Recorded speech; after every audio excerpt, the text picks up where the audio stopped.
Kabayan, Assalamualaikum warahmatullahi wabarakatuh.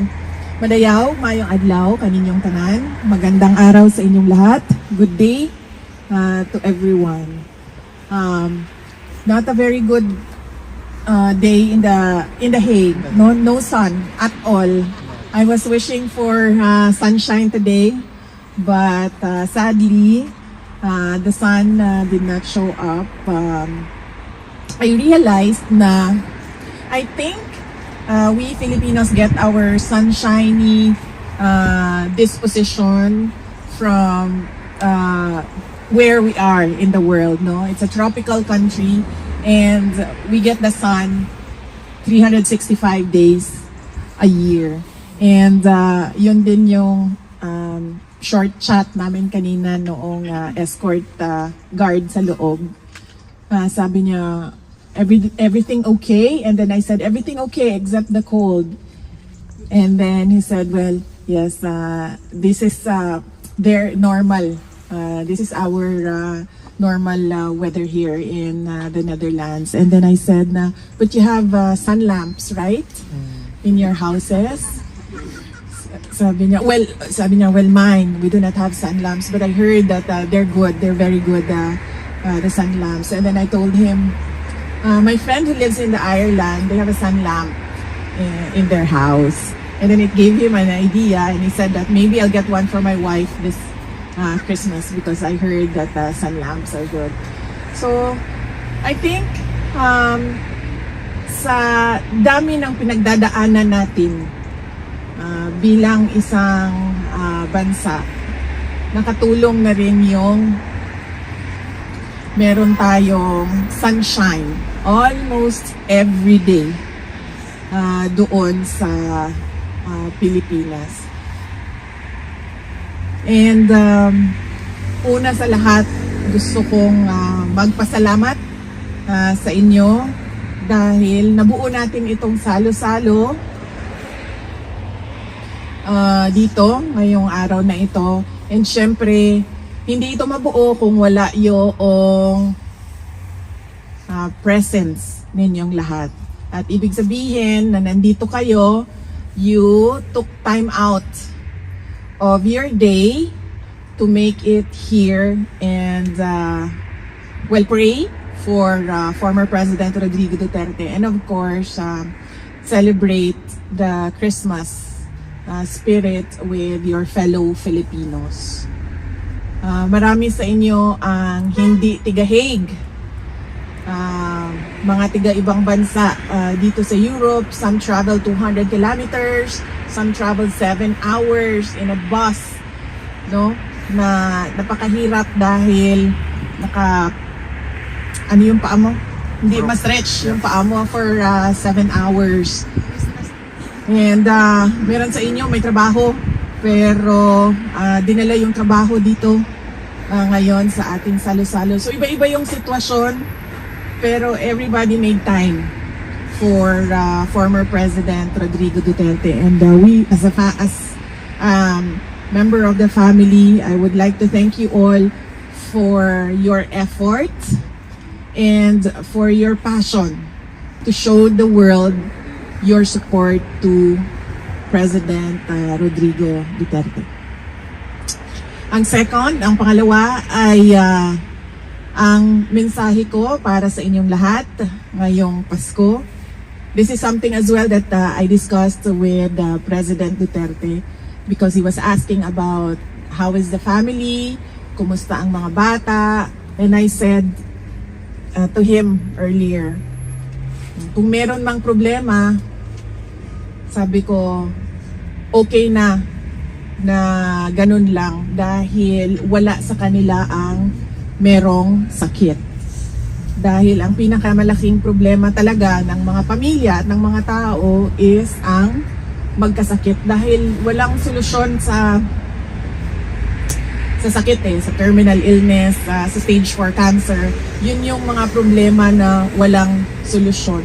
All the other problems ay nagagawa natin ng paraan, nahahanapan natin ng solusyon. Pero yung magkasakit, yun yung mahirap para sa isang tao at para sa pamilya. And that is my Christmas wish for everyone, that you are always granted by God good health Amen. in always, every day of your lives, particularly for the year 2026. At yun din ang sinasabi ko lagi, paulit-ulit, something na hindi nabibili ng pera, yung good health. Dahil meron talagang mga sakit na wala ng gamot, diba? So kahit gaano ka pa kayaman, kahit gaano pa kaganda ang access mo to the best healthcare in the world, pero pag wala na talagang gamot, kahit gusto mo pa mabuhay, ay time is up ka na talaga sa Diyos. Kaya it is something that is very precious to everyone, and I hope that you will always be in good health. In fact, si President Duterte nag-aalala sa inyo lagi, ilang beses sa pagbisita ko ngayon, mga 3 beses siya nagsabi. Sabihan mo sila na huwag silang mag-antay sa lamig dahil magdadala ng sakit sa kanila yung lamig. At syempre meron din mga sumagot sa inyo na sanay na kami sa ganito na weather. This is nice weather, Mom. This is nice weather. If I have to show you, sandali. Pakita ko lang sa inyo kung gaano. So this is 1, this is 2. Ay, kung ano siya, Ma'am? Innerwear. Per month. And this is 2, this is 3, and this is 4. 4 layers ito siya, plus the scarf. Sa baba, ganun din. 1, 2, 3 layers ito siya sa baba. Ang aking medyas ay 2 layers. Gustuhin ko siyang maging, kasi may pumapasok pa konti eh. So gusto ko siya gawing 3. Kaso hindi na kasya ang sapatos. Masakit na siya sa kuko. So hanggang 2 layers lang ang... And yet, malamig pa rin siya. Pumapasok pa rin yung lamig. So this is not good weather. I'm excited to go home.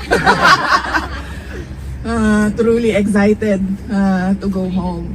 And going back to my Christmas wish, yun yung sa inyo, good health. And of course, to your loved ones, to your family members, syempre good health.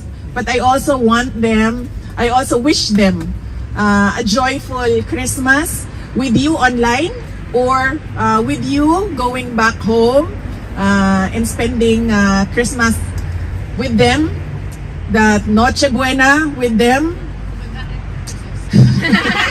that Noche Buena with them, and their happiness that you are present in their lives. So yan yung wish ko sa kanila, a joyful Christmas with you. And of course, the new year, you know, when we ring in the new year, we are always filled with hope that the new year will bring better things than the previous year.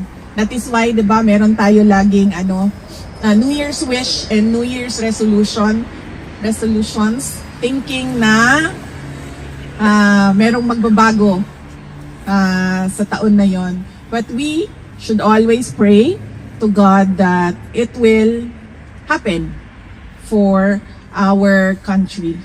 A better 2026 for the Philippines. Kanina, our prayers are for President Rodrigo Duterte. I think we should also pause and pray for our country, that it will become peaceful and prosperous soon. And we pray for our fellow Filipinos, for the dead, the dying, and the sick. May they be granted blessings just like how God gives us blessings every day. And finally, from President Duterte, meron siyang message kanina, ang sabi lang niya, para sa inyong lahat. Nandito kami, meaning siya, ako, at yung iba pang mga kapamilya namin, nandito kami so as long as gusto pa kami ng tao. Yes! Hindi kami, sabi niya, hindi kami mamimilit kung ano yung gusto ng taong bayan. For life na. So We yan pray yung, ma'am na mapresidente ako. and of course from myself, I thank you for your continued support. Alam nyo, I am truly blessed as a politician kasi kahit anong paninira ng mga kalaban sa akin, nandyan pa rin yung taong bayan. Yes! The trust is still there. The supporters from 2015, from 2016, from 2019, from 2022, nandyan pa rin kayo. At hindi kayo, and then you know how to discern ano yung paninira at ano yung katotohanan. And for that, I am truly blessed. And as I said, I thank you on behalf as well of all my colleagues in the Office of the Vice President.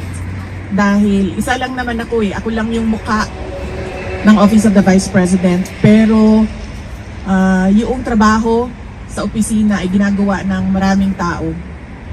And on behalf of my colleagues in the OVP, we thank you for your continued support and trust in our office. Thank you so much once again for this time with you. And I wish everyone a very Merry Christmas and a Happy New Year.